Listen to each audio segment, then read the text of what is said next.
जय हिंद, जय भारत। मैं राम कुमार आपका अपने परिवार क्लब राम कुमार में आप सब भाई बहनों का हार्दिक स्वागत करता हूं। तो आज हम पढ़ने जा रहे हैं सामाजिक विज्ञान का, जो कि आपका 11 मार्च को आपका क्या है 11 मार्च 2025 को आपका क्या है एग्जाम है। तो बिल्कुल ही परेशान ना हो, उसके लिए हम आपके सामाजिक विज्ञान के जो अपन लोकतांत्रिक राजनीति जो बुक है उसका जो लास्ट चैप्टर है क्या है लोकतंत्र के परिणाम, इसके बाद इसको भी हम क्या कर दें खत्म कर दें। फिर लास्ट बचेगा आपका एक बुक का, उसको भी हम खत्म कर देंगे।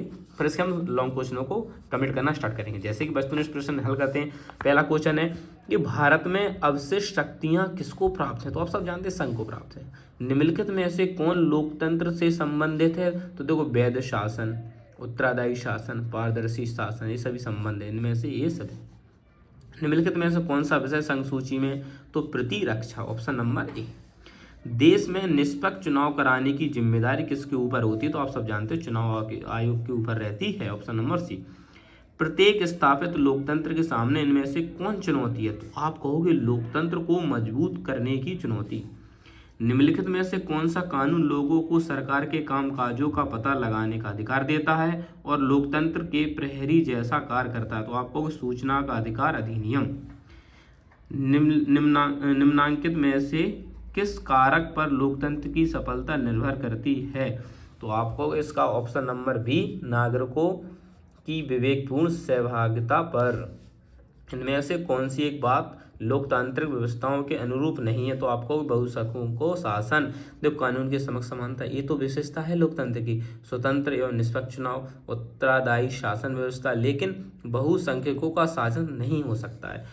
निम्नांकित में कौन सा कारक लोकतंत्र की चुनौती है। तो आप कहेंगे जातिवाद। विश्व का सबसे बड़ा लोकतांत्रिक देश कौन सा अपना भारत। दुनिया के कम से कम 1/4 देशों को किस प्रकार की चुनौती का सामना करना पड़ रहा है। तो आप कहोगे लोकतंत्र की बुनियादी चुनौती। भारतीय लोकतंत्र की कमजोरियों को दूर करने का सबसे अच्छा उपाय क्या है। तो आप कहोगे सुधारात्मक कानून का निर्माण करना। लोकतंत्र के मार्ग में सबसे बड़ी बाधा क्या है। आप कहोगे जातिवाद एवं क्षेत्रवाद। क्वेश्चन नंबर 14 क्या है, राजनीति को सुधारने के बारे में सोचना बहुत लुभावना है, क्या है कानूनी तरीके। क्वेश्चन नंबर 15 है कि निम्नांकित किस देश के समक्ष लोकतंत्र की माओवादियों की चुनौतियों का सामना करना पड़ रहा है। तो आप कहोगे नेपाल। नेपाल को लोकतंत्र के किस प्रकार की चुनौती का सामना करना पड़ रहा है। तो आप कहोगे लोकतंत्र को मजबूत करने की चुनौती।